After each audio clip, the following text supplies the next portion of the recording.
Welcome to the Startup Funding Espresso.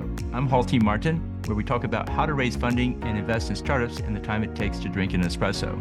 If you have a question about startup funding or investing, please go to the website, startupfundingespresso.com, and type in your question into the chat bot in the lower right corner to receive an answer.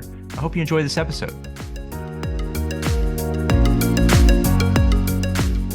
Hello, this is Hall T. Martin with the Startup Funding Espresso, your daily shot at startup funding and investing. Reputation, credentials, and identity are new use cases brought about by Web3. Since there are no longer gatekeepers to check credentials and identity, there must be some way to manage this online. There are several types of reputation. Social reputation captures one's value based on user-generated content. Through likes, shares, and retweets, there's a score for one's reputation. Contribution reputation captures what one has done and gives it a score. Credentials represent achievement of a certification based on accomplishing tasks or participating in activities.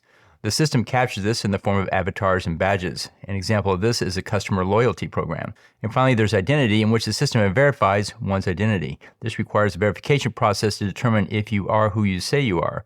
This gives rise to the identity provider use case. Web3 removes the intermediaries and uses online software tools to capture one's reputation, credentials, and identity. This gives rise to new functions that must be done online. Thank you for joining us for the Startup Funding Espresso, where we help startups and investors connect for funding. Let's go start listening to today. Hall T. Martin is the director of Investor Connect, which is a 501c3 nonprofit dedicated to the education of investors for early-stage funding. All opinions expressed by Hall and podcast guests are solely their own opinions and do not reflect the opinion of Investor Connect. This podcast is for informational purposes only and should not be relied upon as a basis for investment decisions.